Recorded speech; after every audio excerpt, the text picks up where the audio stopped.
Thank you all very much for joining. My name is Brian Bajan. Welcome to the Minnesota Transformation Initiative's quarterly training.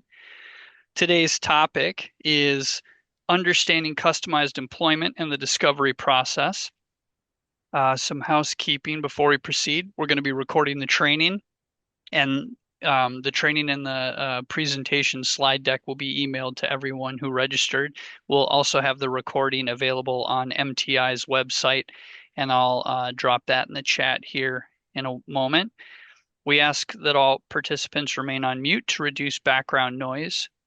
We will have team members monitoring the chat for any questions, and you're welcome to type in questions at any time. Our guest presenters will answer questions at the end of the presentation. So, like I said, my name is Brian Bajan. I work at the University of Minnesota's Institute on Community Integration. I'm an education program specialist.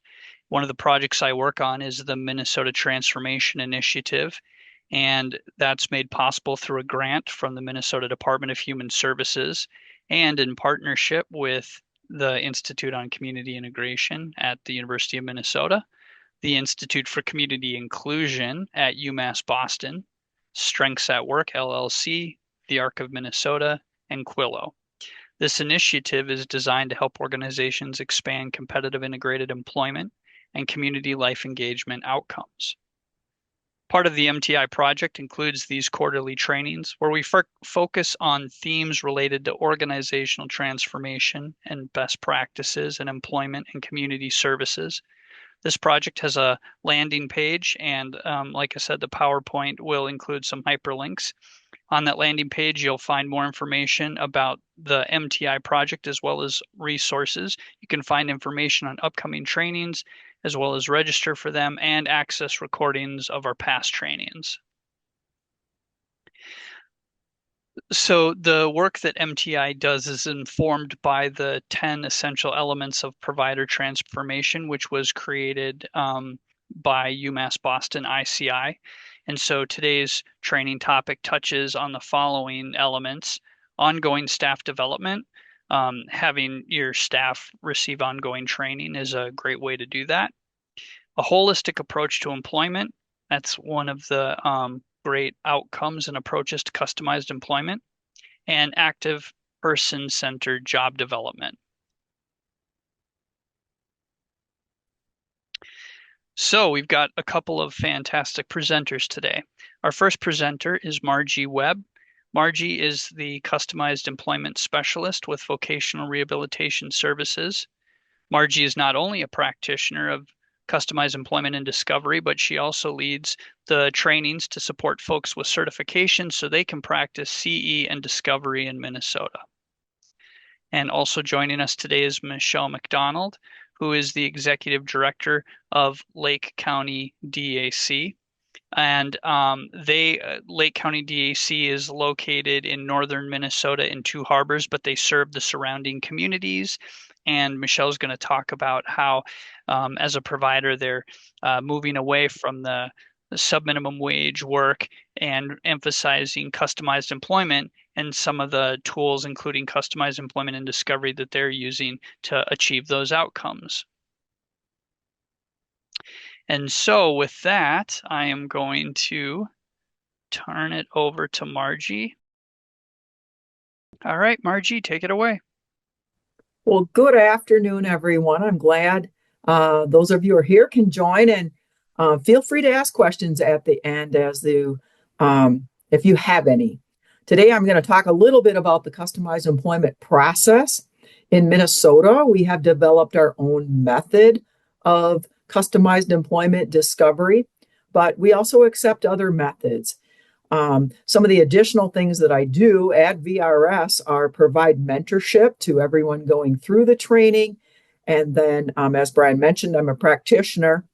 And then I do a lot of case consults statewide to ensure that families are getting the services they need, and finally, some trainings as well. So let's get into it for the day. Want to go to the next slide? So sometimes people ask, why is this important? Why did this all of a sudden come up? Customized employment has been around for a long time. But the U.S. Congress passed a new workforce initiative where it was actually spelled out in 2014. Now, it's 2024 now. That's been about 10 years. But as we know, when laws are passed, it takes some time to get policies and procedures written and things going. And to be honest, customized employment nationwide is still fairly new and getting rolled out in many other states, just like in Minnesota. When this was passed, we in Minnesota said we had more people working in sub-minimum wage per capita than any other state in the nation. And we said, we need to do something about this. So although it's been around a long time, since the 1940s, 50s, 60s, we didn't always use the service, and we didn't always practice it. But this new workforce revamping and initiative really brought us to say, what other tools can we have in our tool bag? What can we do to help people with those who have the most significant disabilities obtain competitive integrated employment? So for the first time, it was really defined. We'll go on to the next slide. So here's how it's defined. It says customized employment, or CE, is an interest-based negotiation between a job seeker and an employer. So we're talking about a process where we go out and talk to employers. We need to get to know an individual to make that match. But it's not applying for jobs online. It's not applying to an existing job description. It's really talking to businesses about what's their tasks they have that need to be done that perhaps aren't getting done, or maybe tasks that aren't already in a job description, and how can we make those matches to people we're working with that may have those skills. So for an employer, this process allows the employment agency or the business to say, what needs do we have? We as service providers say, we have a lot of people, we want to match them to jobs, but we really need to dig in and find out what skills they have to be able to do that match. The second part of that is we need to figure out what conditions they need to be successful. And so that's what the discovery process is all about, figuring that out. Next slide. So in a nutshell, when we talk about customized employment, because sometimes people say, I've been doing this a long time, it's no different than, another process. But we really want to talk about how it's different and what makes it different. So we're not applying for jobs online. We're not when we're working with those individuals that have those most significant impacts of disability, they're not going to fare well in a competitive process. And so we're really removing the competitive process and saying, we're going to get to know what skills you have and match that to some business needs. And we can only do that by talking to a business and going into a business and figuring out what's there. We have to look around and say, will this meet our job seekers' needs, lighting wise and noise wise, and the way their office or the way their workstation's set up. We've got to match all those things. Now, typically this process takes a little bit more time. We need to do that deep dive and say, we got to get to know a job seeker's skills, interest, and conditions, or what their needs are, to be able to make that match. But it's truly a person-centered process. It's focused on one individual and one employer. Next slide.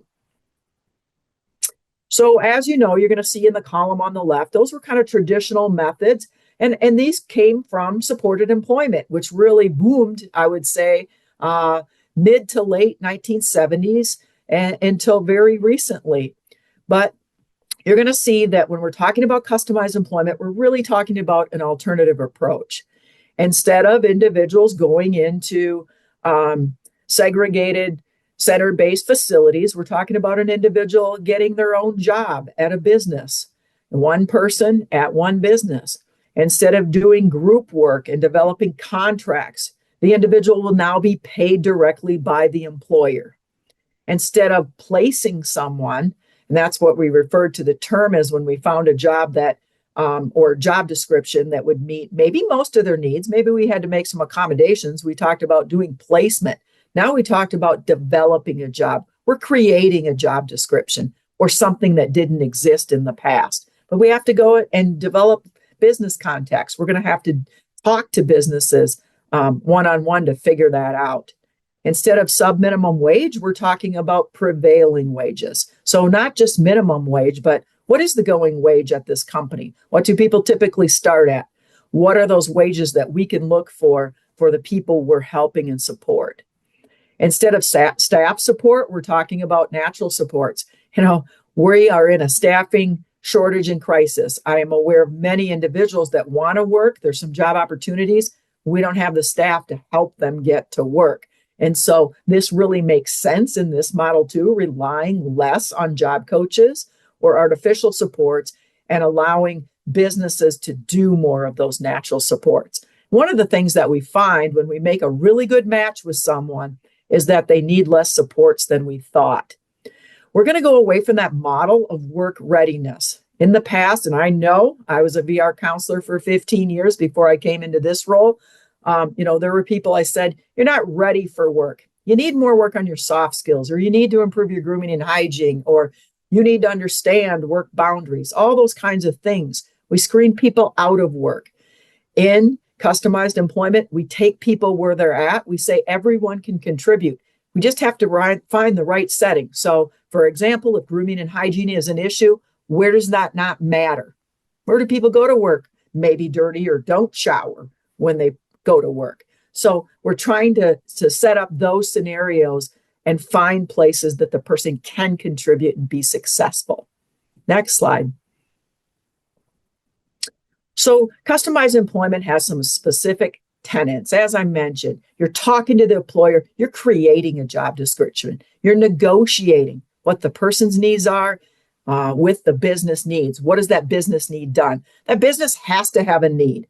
If they do this for charity or just say, well, we'll have the person come in and, they can perform maybe a certain set of tasks, but it's not a need. As soon as there's cuts or the business gets tight or financial hardship, that person's going to be gone. But we know when a person goes to work and they're fulfilling a business need, they're more likely to sustain that position. Again, this assumes that all people can work and contribute. We don't say that you have to be ready. We remove that. As I mentioned, employees typically require less support than we think when we've done a really good job of discovery and figured out what they need to be successful. Those job tasks are grouped for that one person. So we're creating a job description for one. Wouldn't work for anyone else in most cases. We're negotiating with that employer, creating this for that one particular individual we're working with, that the match can be made.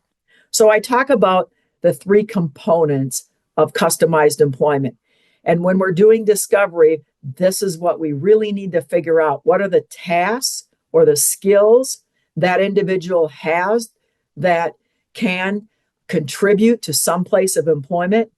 What conditions do they need? When I talk about conditions, I mean things like hours of day, lighting, their office setup. Maybe it's having having headphones because they need to cancel out other noise.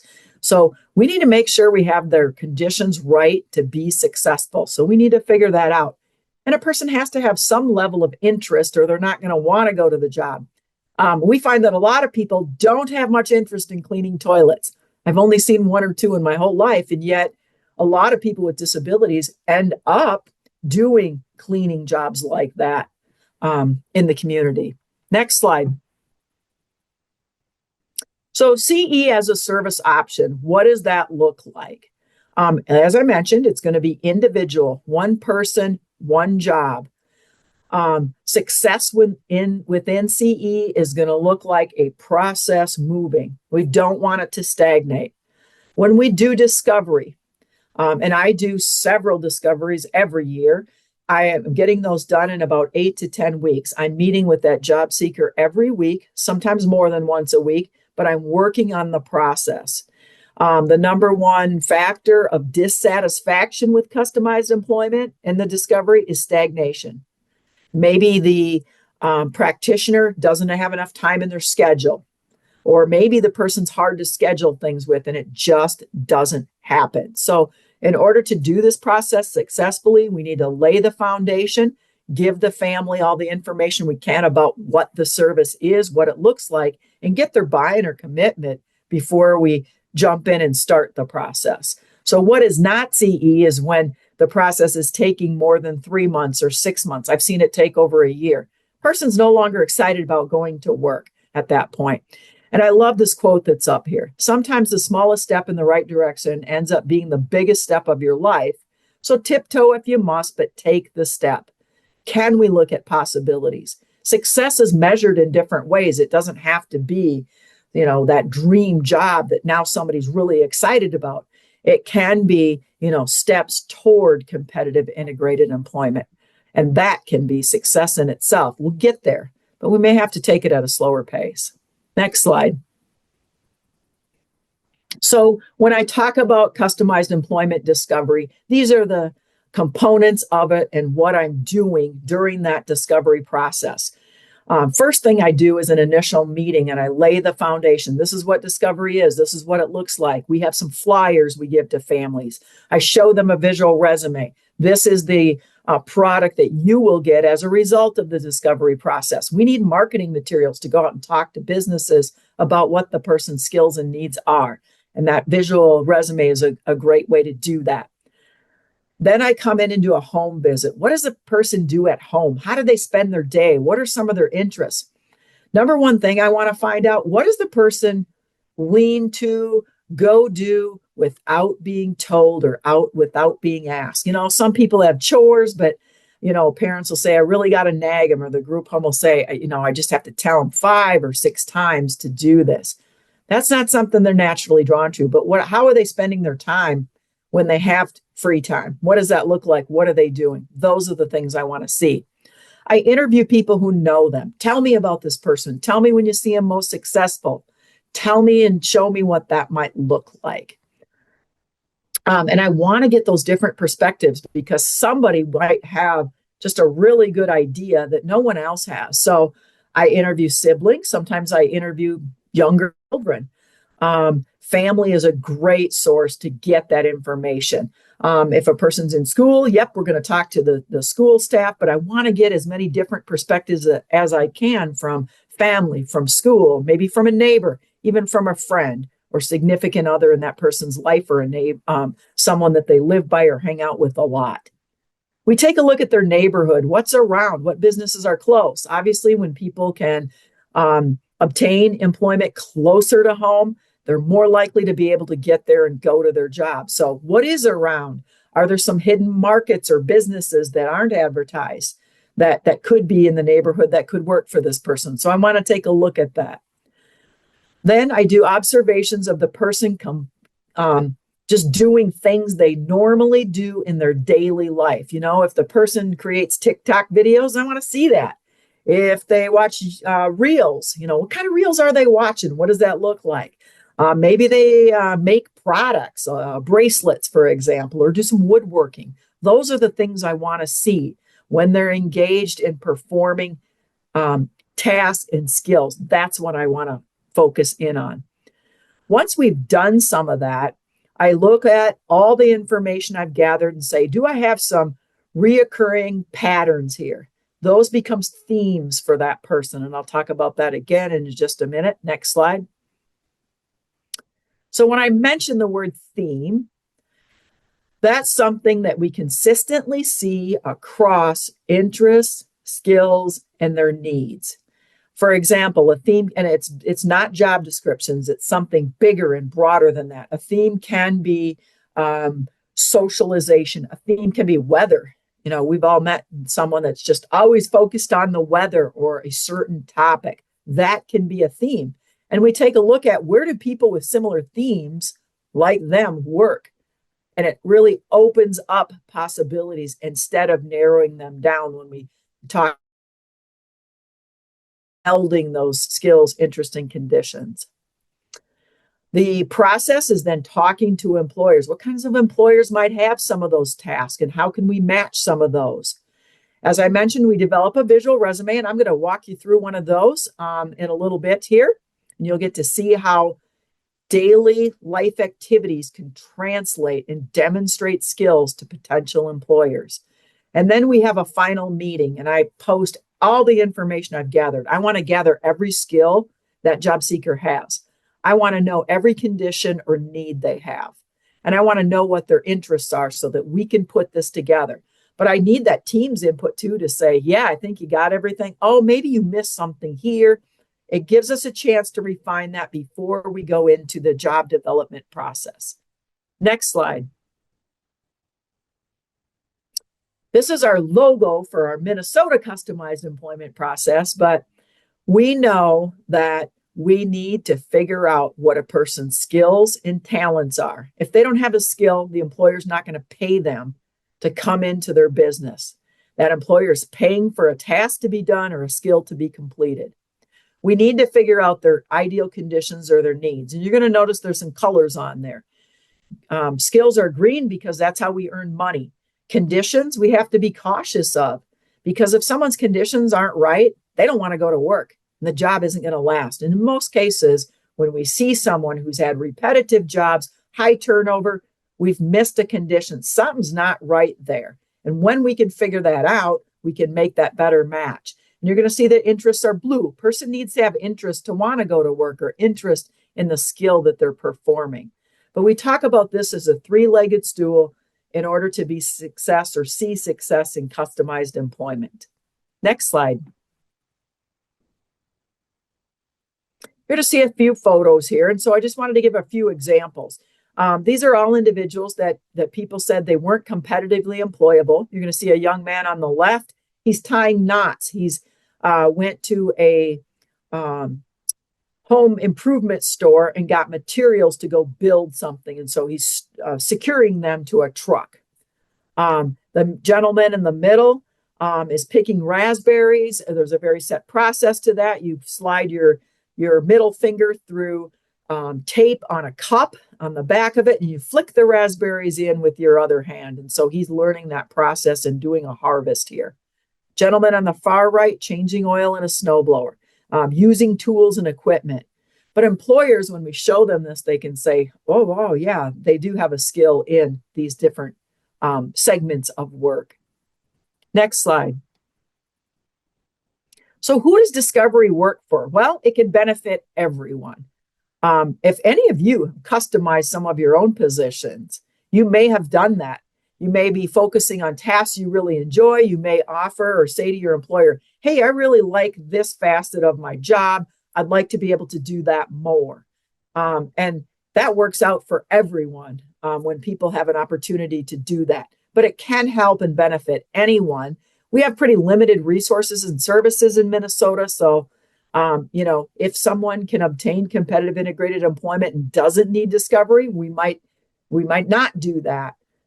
Because we just don't have enough resources. But it can certainly help or be a great tool for those with the most significant impacts of disability. It can help those who have limited knowledge or information about work and really apply practical tasks and skills a person has and translate it to actual work environments. And you'll see that in the visual resume. It helps with people who've had limited job experience. A lot of youth go through the customized employment discovery process. And I mentioned the high turnover. If you have someone that's just not staying in a job, we probably haven't figured out a condition or need they have. And once we do that, we're going to see some increased sustainability or increased time in a position. It works really well for those who have been labeled unlikely to succeed, or those who we have said they're probably not competitively employable or they're not work ready. Customized employment can be a great tool to figure out the tasks they perform and how we can match that to a business. And again, any of those who have been unsuccessful, we call it demand side employment, where an employer has an idea of a set of tasks or has a job description, they post it, they bring in candidates and fill and screen the best they can for that position. And in customized employment, we're simply not doing that. We're just going and talking to employers, asking what their needs are, and then developing that job description. Now, one of the key components of it is it's going to take a little time. So I tell families and teams, are you willing to commit to the process? Do we have this time? If somebody comes and says they need a job like yesterday, rent's due, they're running out of money, they probably don't have time to do discovery. We're going to have to bypass that at this time. But it can be very rewarding for the individual. And because it's such a strength-based process, many individuals feel that through the process. And so it can be very successful for those who can take the time and do that deep dive and complete the discovery process. Next slide. There is some timing to it. We try to work with people who are stable, meaning if a person's making a lot of changes in their life, changes in medication, changes in living, in that transition period from school to now adult services, those can be hard on people. They're going through a lot of change already. However, I will say that sometimes when someone's in crisis, the discovery process can bring them hope. So we really have to be considerate of, I'll say. The team is on board with the process. If we have a guardian who says they are not going to work in a competitive market, I'm not going to allow it. That's a situation where we say, okay, I don't know that we're going to go through discovery. In many cases, though, I can say, can we just do discovery and explore possibilities? Many people are open to that, and then they see the possibilities. But we need team buy-in. We need people to say, yeah, let's try this. If a person needs supported employment, maybe they have reasons that they're going to need that ongoing supports. Maybe they have a court order, or maybe there's other reasons they need it for health and safety. We need to make sure the funding's in place. We don't want to go out and find a job and then determine that there's no supports in place to help them on the job. And then that person allows for engagement with others. I have met a few individuals or done case consults on individuals that maybe it takes 2 or 3 months for them to get comfortable with you.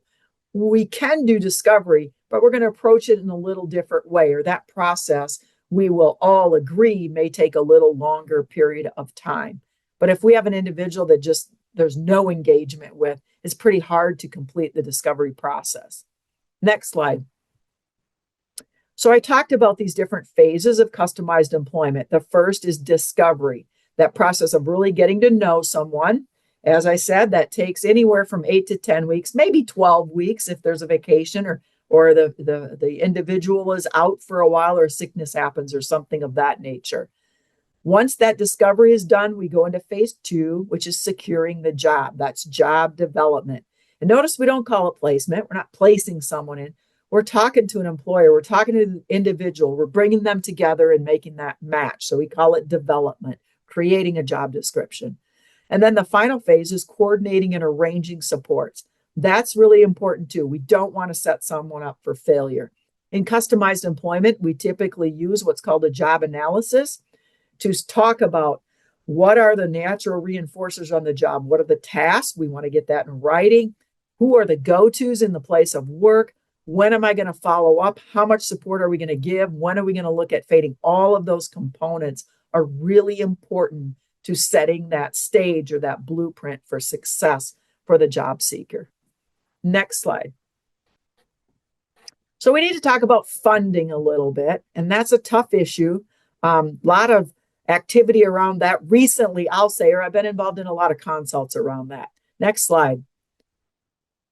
So VRS can and does, our federal regulator, the Rehab Services Administration, or RSA, where we get most of our funding from, says that yes, VRS will fund it, and it is a priority for VRS.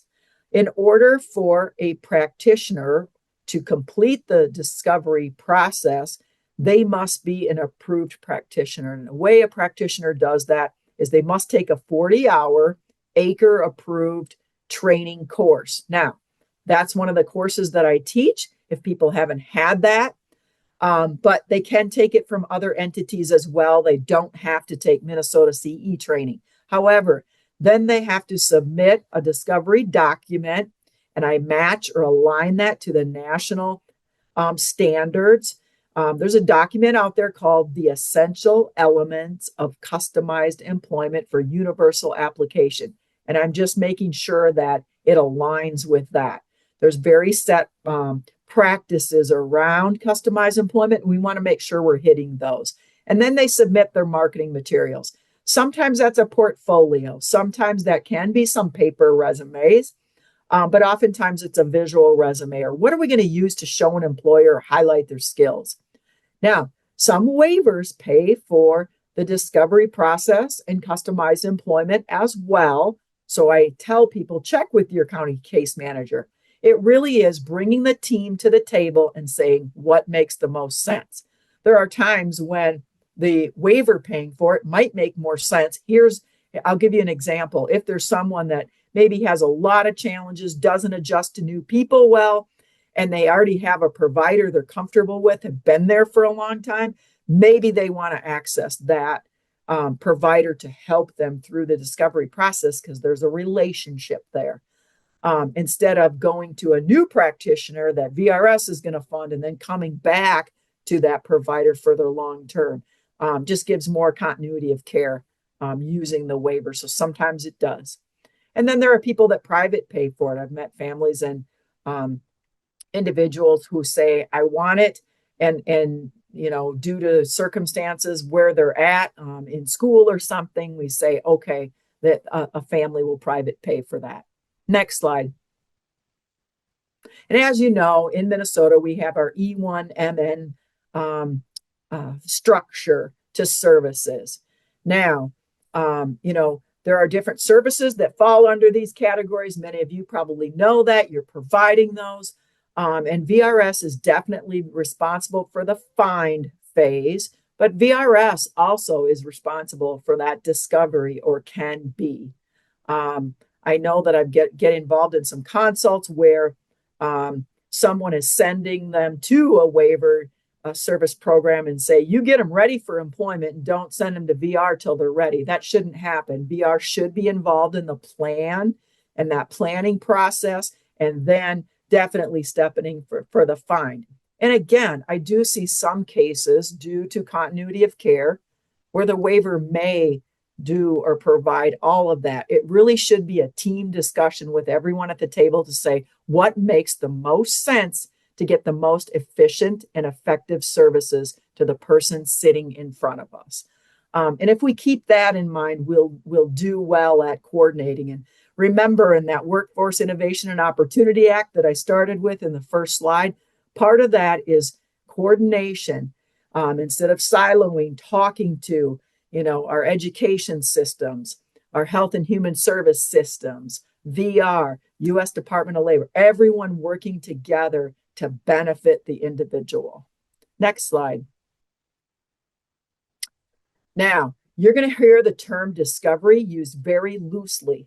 We talk about discovery in the waiver language. There's a lot of reference to discovery, but they don't always mean customized employment discovery. Customized employment discovery is that process that I just described, where we're taking that deep dive, finding out skills, interests, and conditions.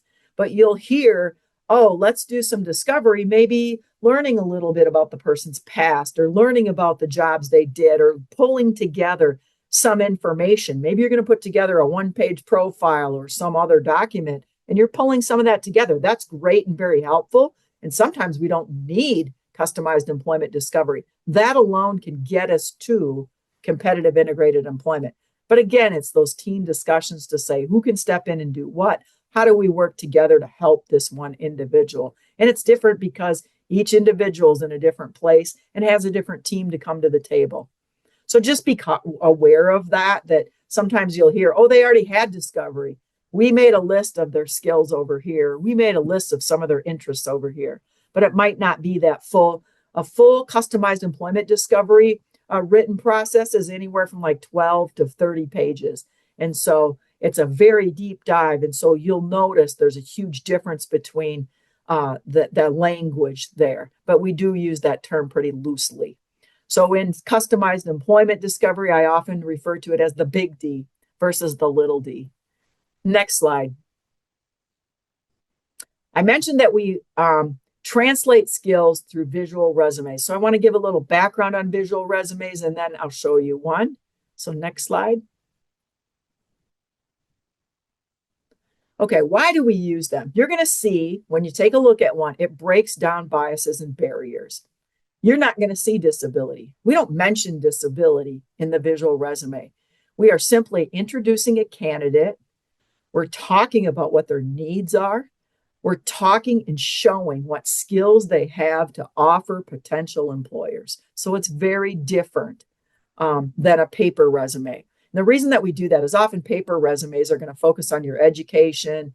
Where did you go to high school, or do you have post-secondary education? It's going to highlight your work experiences.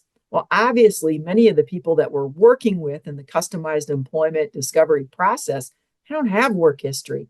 They don't have education to put on there. Many of them haven't had any job.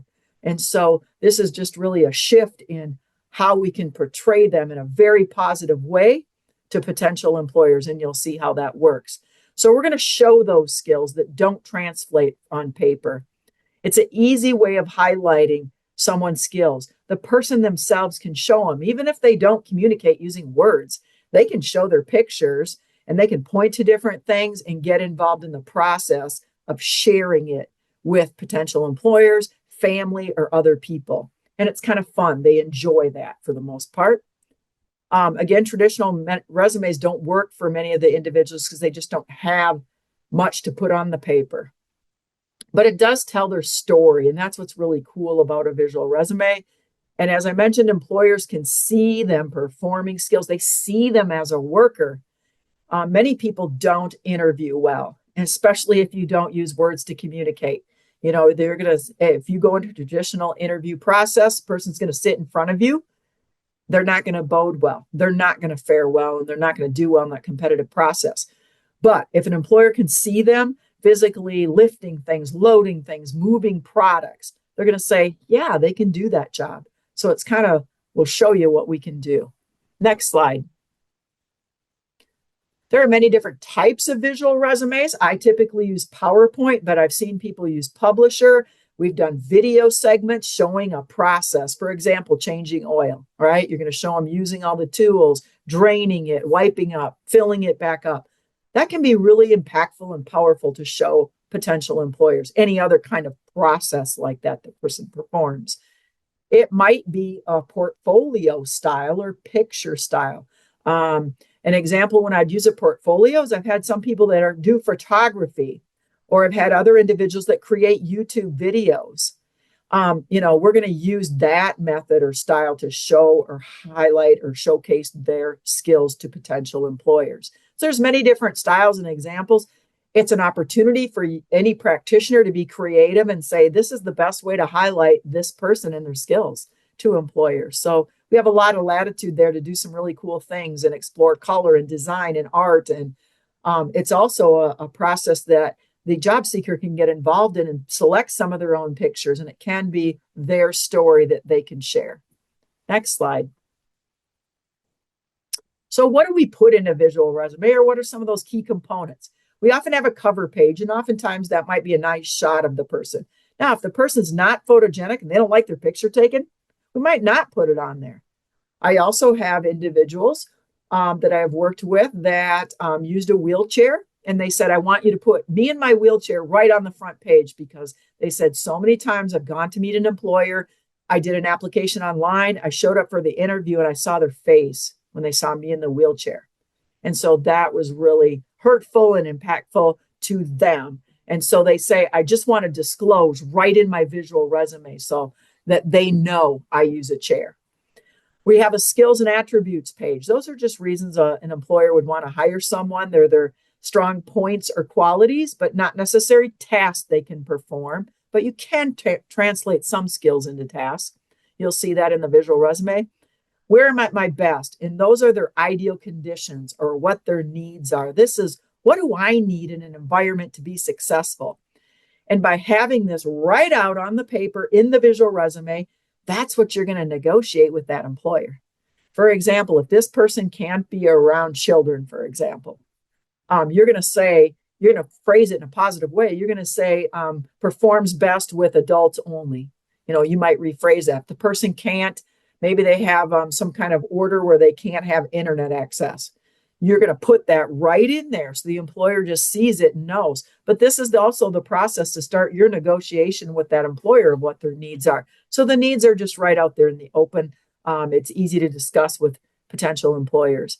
You're going to have a lot of quality photos of the person performing different tasks and engaged in different tasks. And so you just see them as a worker instead of saying they can't work competitively because. It's going to contain those three legs of the stool. It's going to highlight their skills, interests, and conditions. And then one of the last pages is what we call potential contributions, or what I can do for your business. And it's going to break it down by tasks. Because remember, many of the individuals that go through the customized employment process cannot complete a full job description. They maybe can complete some tasks. Maybe they do 3 tasks. I've seen people do 1 task, but gone into a place of business and been really successful at it.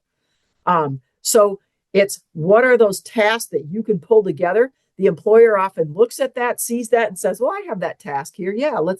I think they could do that too.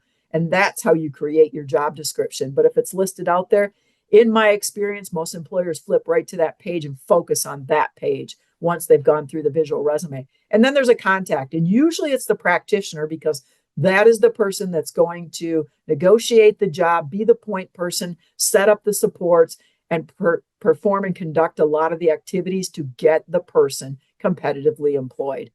Next slide. So let's take a look at a visual resume. Again, it's going to have those 3 legs of the stool. I can't emphasize that enough. And we need to flush every skill out, every piece of interest or that they have out, and every condition so we can negotiate that. Next slide. So I thought that slide was coming up last time, but here we go. Coyote is a young man, again, determined, not competitively employable. Why? Because he didn't engage with people, didn't talk to people, extremely shy. Did he have verbal communication skills? Yes, you bet. He's also very photogenic. You'll see that in the photos, but just a hard-working person, but he's not someone that's going to ask for work. He doesn't want to talk to anyone. So you're going to see, conditions, for example, he needs his work supplies right there because he's not going to go ask for any more. And he needs to understand his task, and they need to be things that he's passionate about. So let's take a look at Coyote. How do we do this and put this into a visual resume? Next slide. So one of the things, as I mentioned, is I observe things they normally do. So as I'm getting to know this young man, the family tells me, well, when it snows, we don't have to tell him. He goes out there, he waits for the snow to be done, and then he fires up the snow blower and goes out and snow blows our driveway. And the driveway actually was pretty long, probably a little bit longer than most in a city neighborhood. But so you're going to see him working on the snowblower. He checks the oil, fills the gas before he even starts. He starts the machine. Are those a lot of skills? You bet. He even goes out there and shovels if he needs to make a path to get the snowblower out of the garage. And during this discovery, obviously it was during the winter, we got one big storm. You'll see the snow is really deep. So I might go observe him. I did go observe him cleaning the driveway. Next slide. So I mentioned we're going to have this page of when I'm at my best, or what are my ideal conditions. We'll often title it in a very positive way. So for this young man, Coyote, it's working outdoors. It's having his materials or the things he needs for work. He needs to know where they are and accessible to him. He's not going to go ask for them. He needs to do physical tasks. He needs that physical movement, some physical engagement. And he's very concerned about preserving our natural environment. So you'll see some other aspects of that later. He's really excited if he can help do that. And then reusing or repurposing items. Again, something really important to him that is in his preservation, or as he thinks about that, or if you have conversation with him, you talk about things he's interested in, he does open up and share. But otherwise, he's a person that wouldn't answer a phone. He'll respond to emails because they're not in person, but doesn't want any meetings in person, or even on the computer for that matter. He just wants to text. And working on his own or in a small group with few or no public interactions. He just wants to attack the task, get the task done. Next slide. So these are things I can now negotiate. So I find out, well, what else does he do when he has, a Saturday? Now, school didn't know a lot of this, because he didn't talk about it. He didn't share things about his life. But, well, he goes ice fishing if he has a Saturday available. So I started asking questions. Well, what does that look like? Well, he likes to snowmobile out to the spot because he goes to some bigger lakes in the metro area. Oh my gosh. So he operates a snowmobile, but he doesn't drive. So his father has to drive him to the landing, and then they have an agreed upon pickup time. And he starts the snowmobile and he goes out, but he has a depth finder, he has a fish locator. He knows what color to use depending on, if it's sunny or cloudy and the temperature and the condition. He ties jigs on his lines. He catches the fish. And remember, he doesn't like waste. So he will fillet and eat, he'll bring home just enough to make the meal and fillet and eat the fish. So are there skills there? You bet.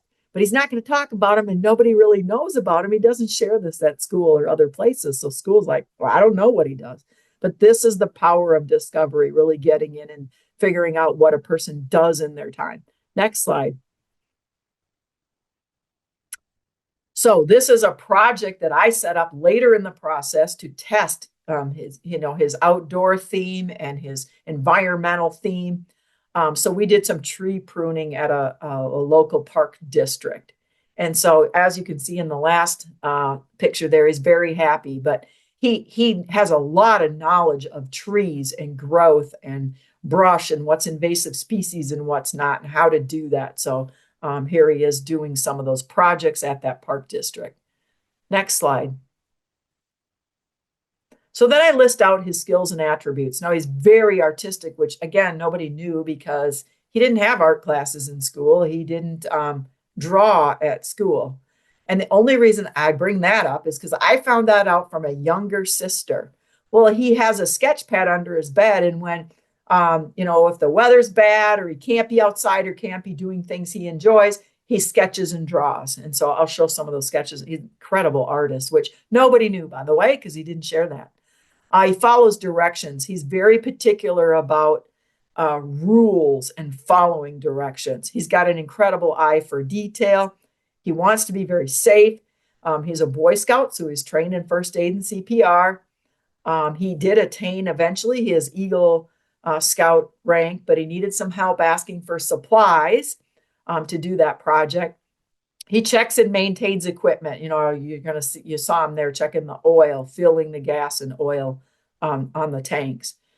He's environmentally conscious. He enjoys being outdoors and designs and crafts some handmade gifts. Instead of purchasing gifts for Christmas, Coyote likes to make his gifts for his family members.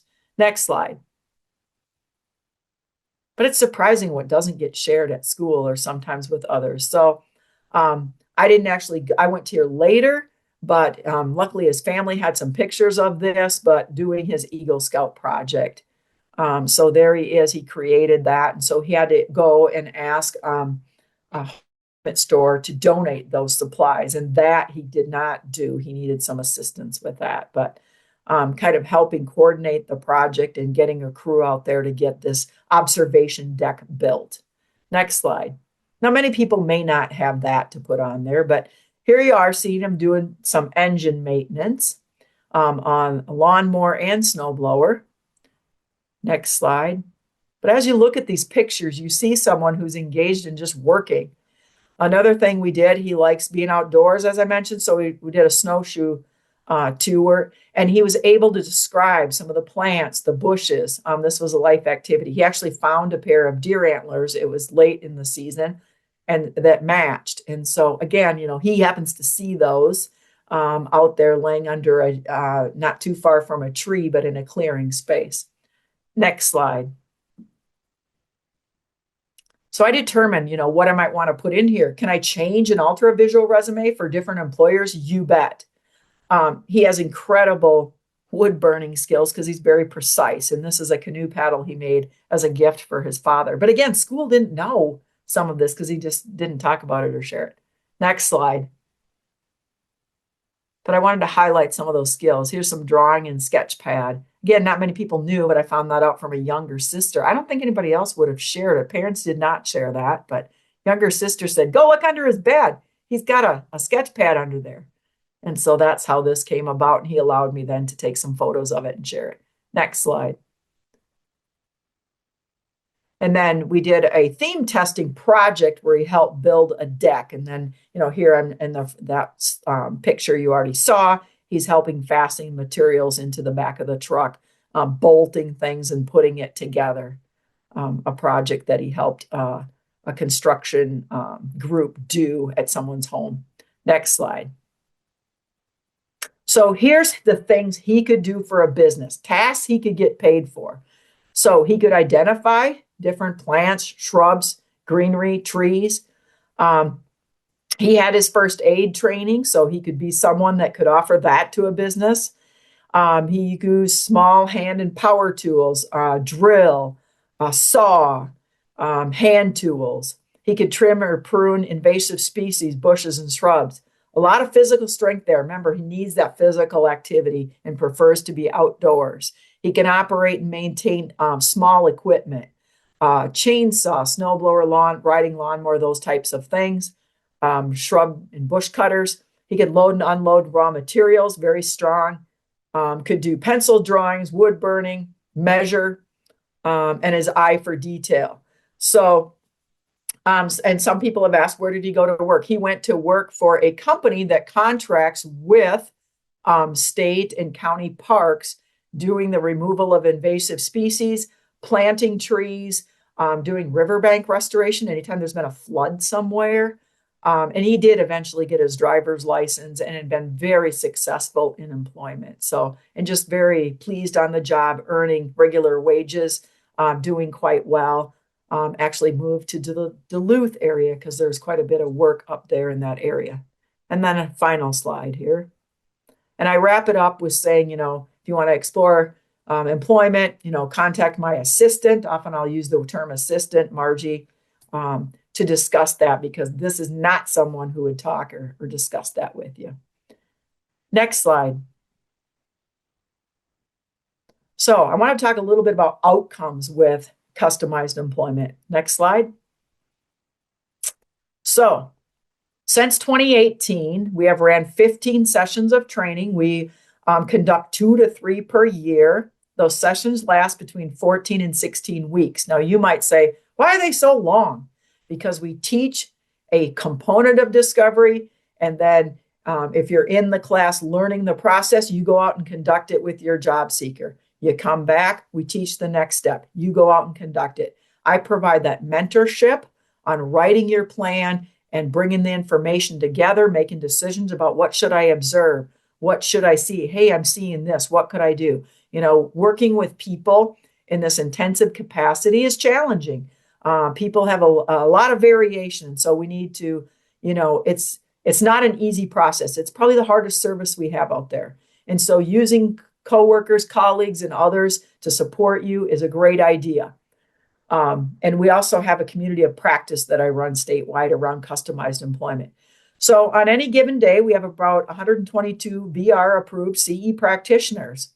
And if you do the math, we've trained over 480 people. Now, as you know, there's a lot of turnover with providers, so people come and go. We've also trained people from other states.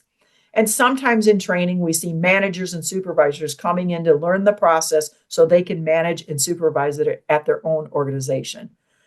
We have a review by ACRE, because you get ACRE certification by completing the training. And we do that every 5 years. So we just finished our next 5-year cycle and had an outstanding review. Right now, the training is free. It has been since 2023, and we know it will be through 2025. We just have to evaluate that every year. And again, that mentorship component is so important. While you're learning, while you're conducting the process with a job seeker, you just have so many questions, because we're working with people and they're not always predictable. So I provide that mentorship to or people within organizations to do that. Next slide. We know in our program data now I only know within VRS. Obviously, there's a lot of customized employment out there that happens through waivers that I don't have the stats on, because I don't have access to that information. But within VRS, we serve about 198 individuals each program year. Our program years are a little bit behind. They end June 30th, because our state fiscal year starts July 1, but our VRS federal fiscal year starts October 1. So because of that, anyway, our services wrap up around June 30th. So there's a little bit of delay in getting the information. Average amount of time in discovery is 181 days, and we're continually reducing that. We want to see that right around 12 weeks, 10 to 12 weeks most. Most individuals that are coming through customized employment do need some kind of follow-up. So we are seeing that they need that, but they don't need one-on-one. And again, that's provided through the waiver. More than half of people who enter customized employment are exiting with employment outcomes. Now, you might say, well, okay, if it's 54% at VRS, what's happening to the other, people? But again, you have to remember that these are individuals that would probably not otherwise be employed. Sometimes there's disability that happens, or there's changes in condition and the person, can no longer continue, or people decide they don't want to pursue employment. The wage is at $13.49, and we continually see that grow just because wages are continuing to increase. And the average person served in customized employment is 28 right now in our VRS system. Next slide. So a lot of youth. So I think, Brian, you mentioned that we were going to do questions after Michelle or at the very end. So if you can just hold your questions, and Brian will give us the Q&A. Yeah, thank you so much, Margie. Here is Margie's contact information. And now I'm going to stop sharing screen here. And I'd like to hear from Michelle. So if you could share some of the experiences of Lake County DAC. Sure. I appreciate being able to be here, and thank you, Margie, and thank you, Brian and Danielle. Just wanted to be here to share a little bit of our successes and the road that we've been on over the last few years. And I guess I'll just start it, chronologically. Our DAC, we're a Developmental Achievement Center. We're located in Two Harbors, Minnesota, a rural city outside of up the shore from Duluth, Minnesota.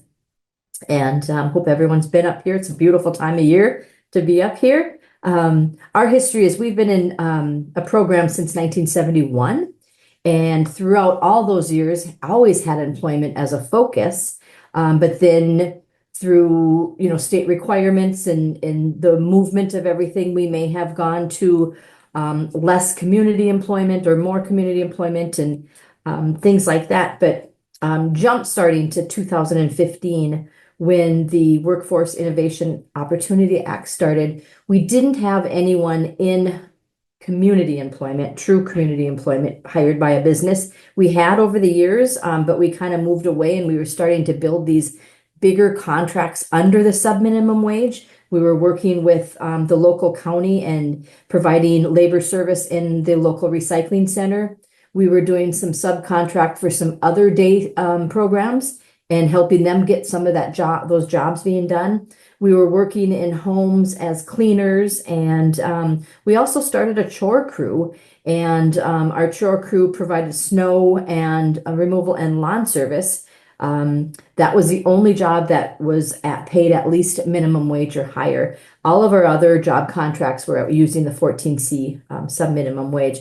So when 2015 came along and it was mandated that the conversations start happening with the individuals we serve about, do you want to work in the community, or do you want to work outside of the service provider?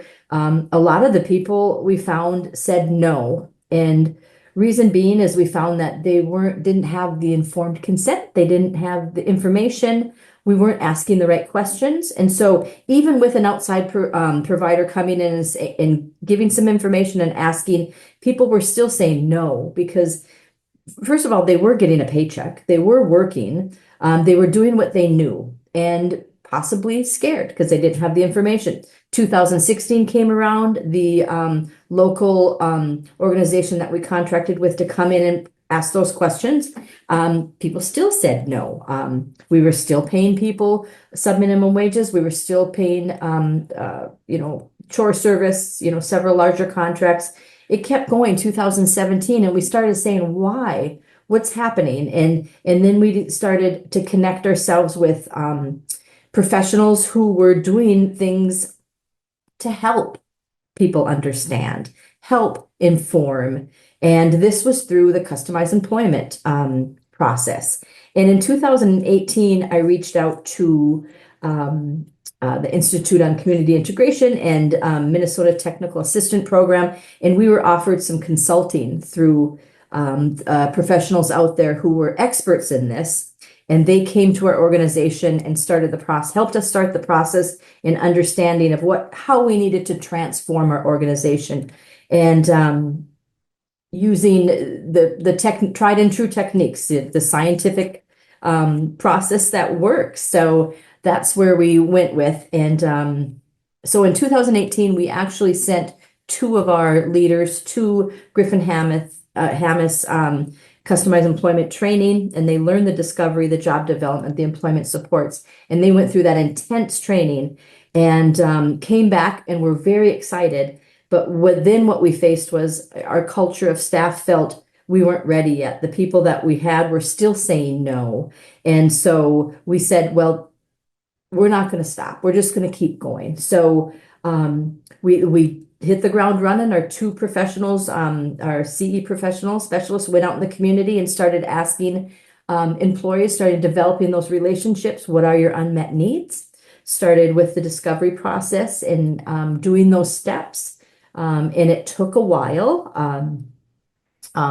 We were still facing kind of barriers from families. The comforts of being inside of our DAC were high.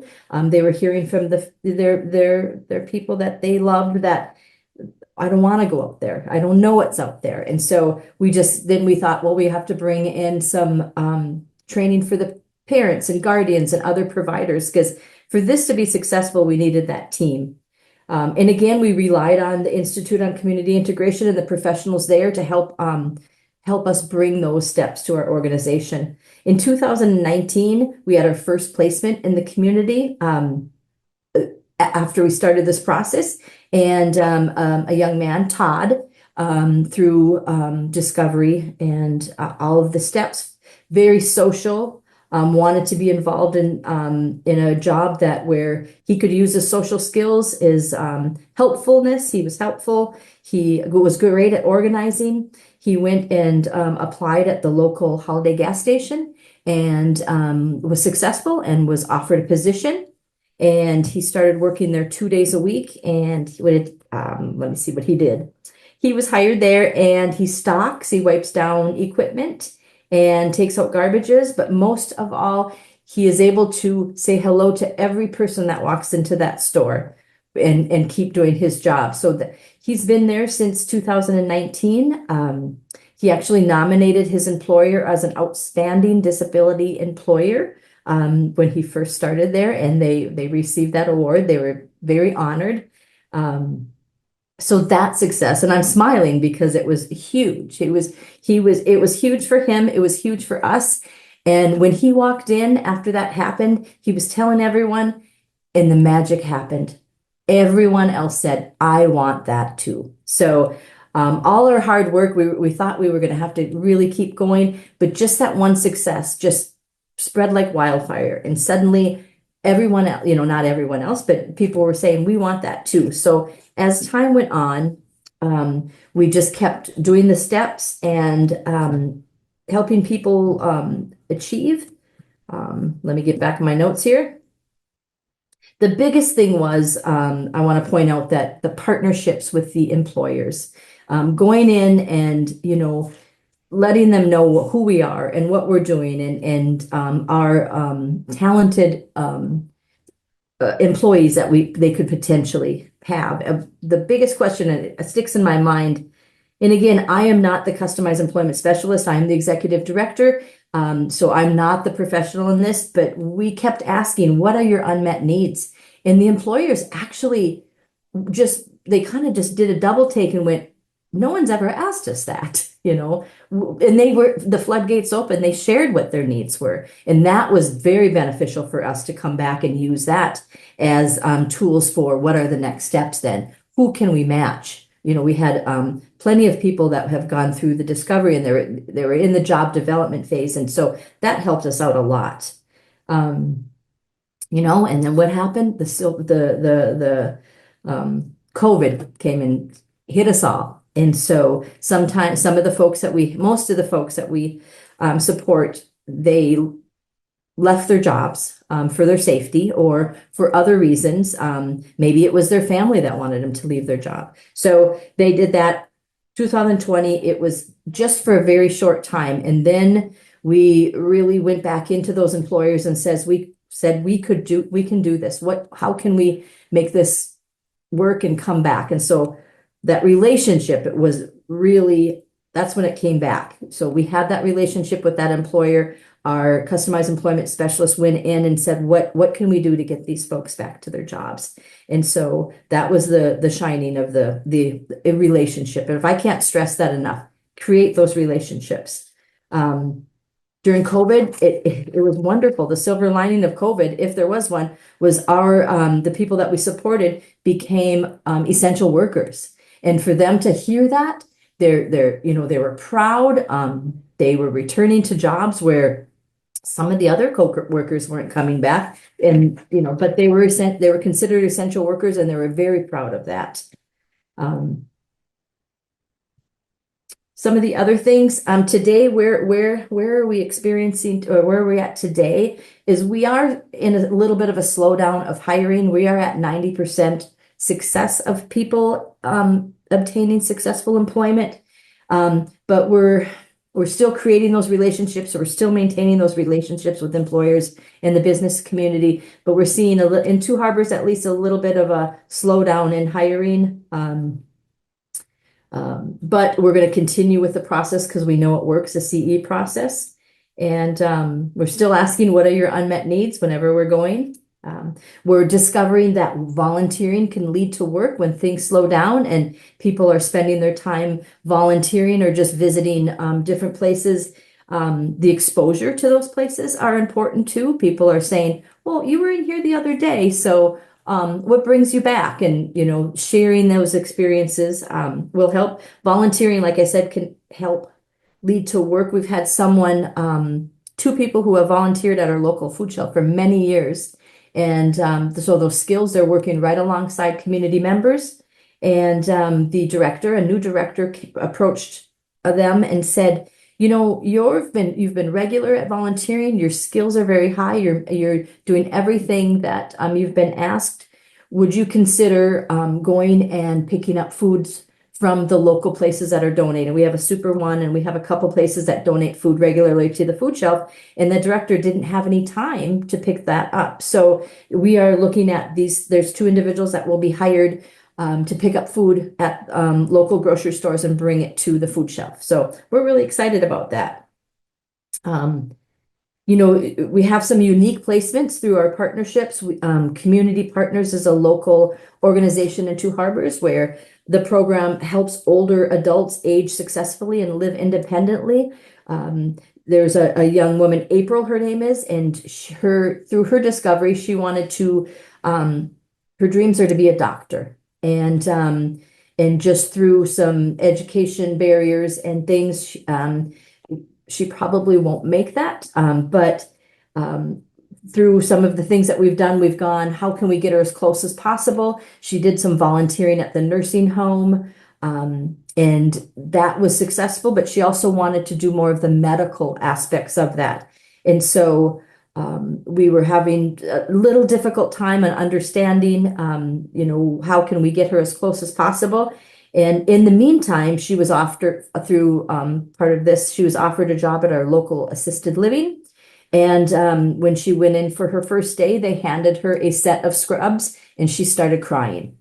It wasn't that she wanted to be a doctor. We found that her dream was to wear scrubs and be in the medical community. So those powerful success stories like that with April are wonderful and keep everyone going. And it's amazing to watch those types of things. We have people who, and I talked about where we were back then. And if we found that under the 14C and under some of those contracts that we built, and some of you may be out there, well, we can't do this because we have this giant contract.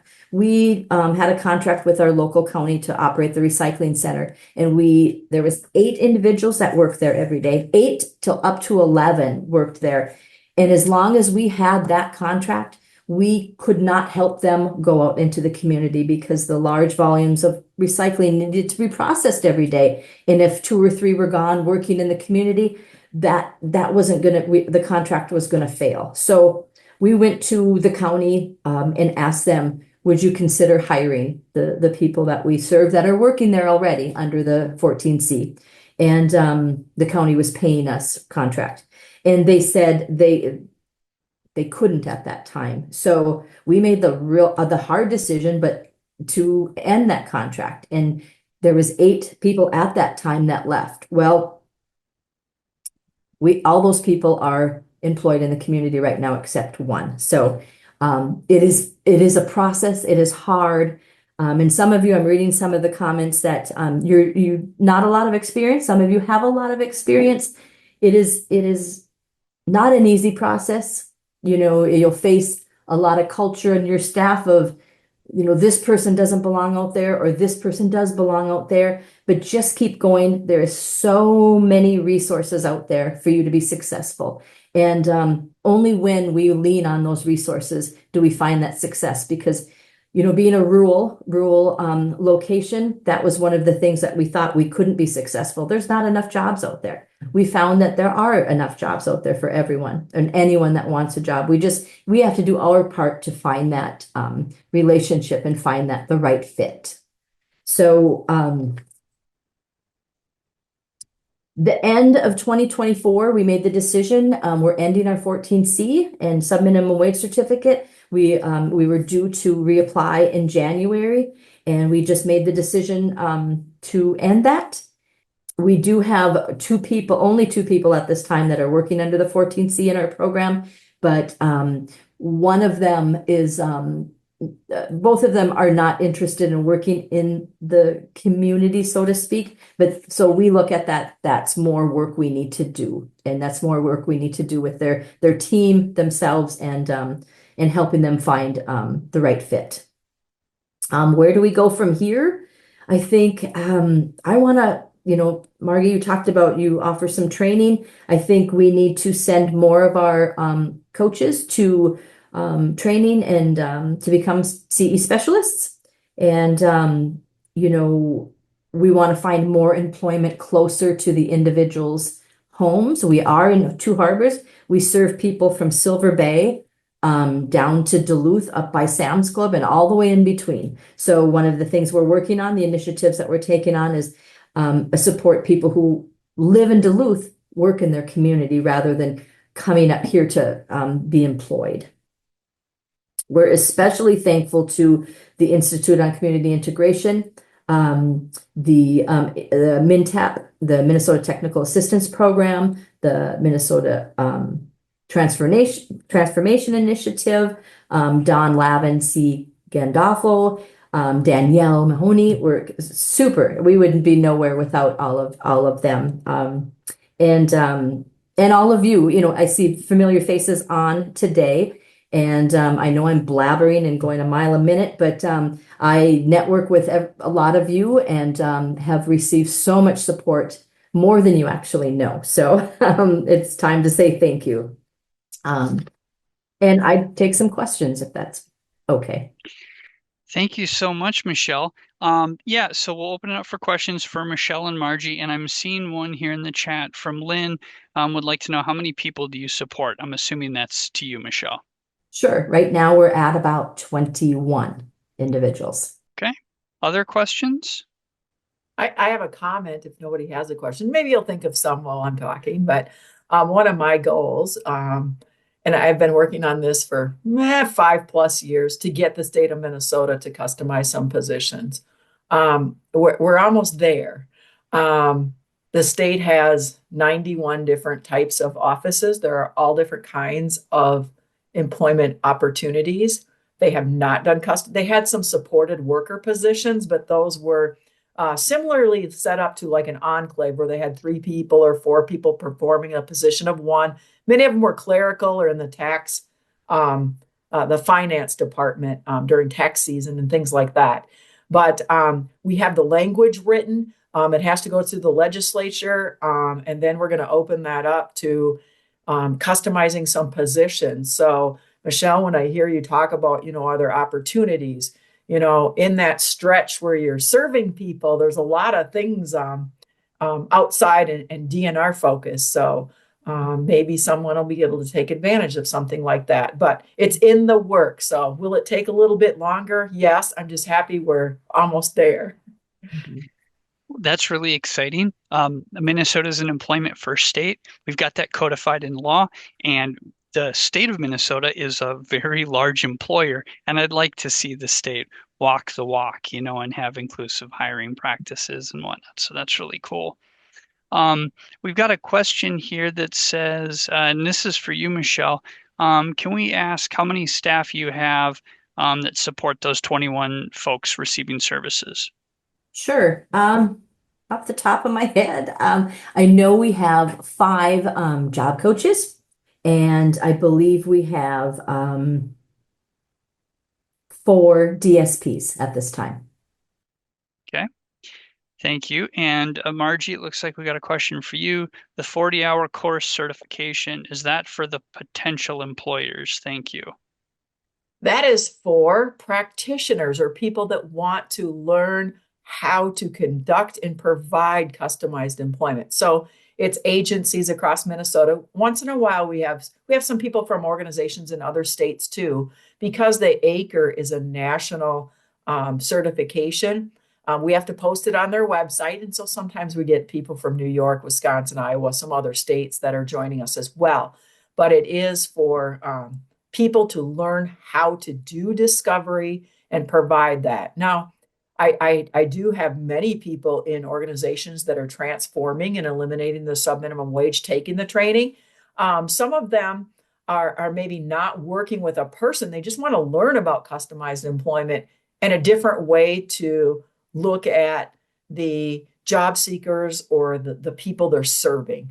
Because it is a really positive, strength-based approach. So people can either audit the class and just take it for knowledge, or they can decide to become a customized employment practitioner. But either one will be in the courses. And the courses are free right now. So we have one that'll be starting in February of 2025.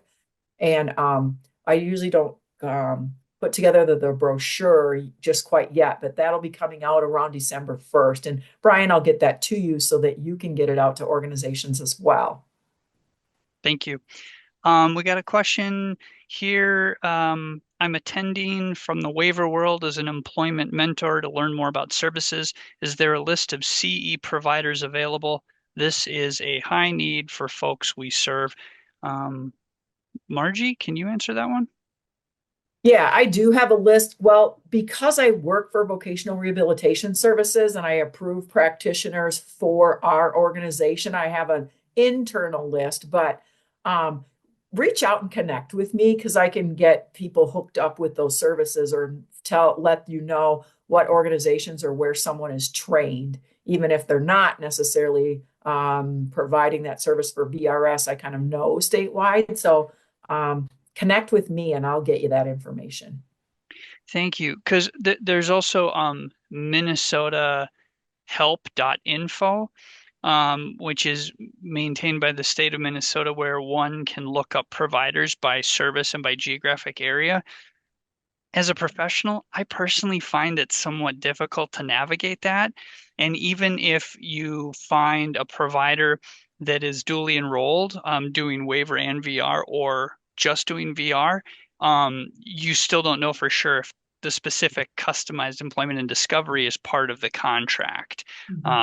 So I would appreciate like just the list of folks that are certified to do it. So that's a great question. Let's see here. Next, we got a shout out to Michelle. Impressive work. Congratulations. I agree. Thank you. And then we got another question here. Michelle, does your organization also provide transportation for folks that you serve to and from their jobs in the community? Yes, we do. And yes, Yes, during the day. And sometimes we're traveling a larger distance. Mhm.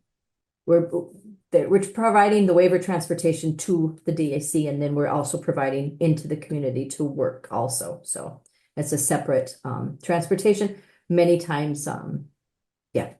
So I'll just end at that. Yes. We acknowledge there's barriers, Yes. transportation wise across Yes. Minnesota. So, this question, I believe, is for both of you. Is there a conflict between schools and VRS for a teacher of 18 to 22 years old in a transition program to become a practitioner? Actually, no, there isn't. We do have a few teachers that actually became practitioners. Some of those they've opened their own shop, so to speak, and so they're providing those services similar to job coaching and sometimes even finding employment on a contract basis outside of school hours. So we do see that. One interesting note, customized employment is not allowed to be billed under PREETs. And that's just a federal statement and requirement. That's not something we chose to do or anything, but we cannot do it under PREETs. So oftentimes we'll see PREETs maybe in conjunction with a discovery process. Thank you. We've got another comment here, or question rather, is a person has been referred to our agency to work on an E1M and PBA, but we strongly feel that customized employment will lead to a better and long-term outcome. Any tips on how to discuss this with VRS, the person receiving services, and the rest of their team? I think one way to present this, or one way that's been very effective for myself, is to say, if we don't know what their skills, interests, and conditions are, they're not going to be very successful at employment. And that discovery process digs in and lays it all out for us. And so, for some individuals, we know some of that and we can proceed with the PBA. But for other individuals, if we don't, man, it's going to be hard to find a successful job match. And the last thing we want to do is put someone in a job they don't have the skills for or isn't going to work.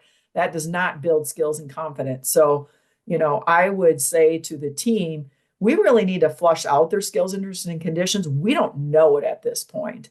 And discovery is that tool to perhaps do that. So I think it's having that conversation, getting people around the table. I know we're still working on it in VR. I do hear from providers. I just heard from one in kind of northwestern Minnesota that the VR counselor said, no, go back to the waiver and you send them when they're ready.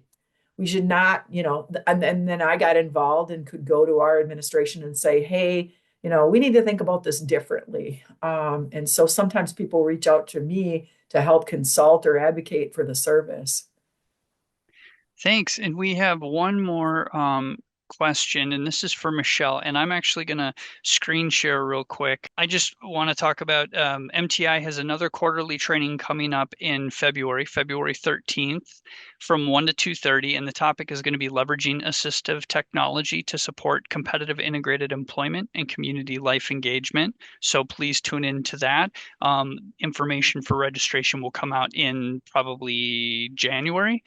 And then please scan the QR code and take a brief survey. MTI uses that feedback to determine future training needs. And then the final question to Michelle, how many people work evenings and weekends? And I'm assuming they're meaning like the staff that support individuals. Okay. At this time, we do not have anyone we support on the weekends. Like many of us, they did not choose to work weekends, or they did not find a job that was scheduled on the weekends. As far as evenings, we support one individual that works after our hours, so not well into the evening, but our shop is, our organization is closed, office hours are closed, and they're still out working with their coach. But we are very available for any hours. This year was pretty cool that we had some people, when asked, would you like to work holidays, the 4th of July holiday and Memorial Day, and they went yes. they receive time and a half for pay. So they, the individuals that we serve. So there's incentives there. We have one individual that wants to work as much as possible and would work day and night. Unfortunately, we don't have enough career coaches to help that. Yeah, so we're open to that. We're just fortunate right now that the individuals do not work weekends. So Got it. All right. And we're going to need to wrap up there. Thank you so much, everyone, for attending, and thank you so much to Margie and Michelle for leading this training today. You're welcome. Good to see everyone. thank you, everyone. Bye now. Take care.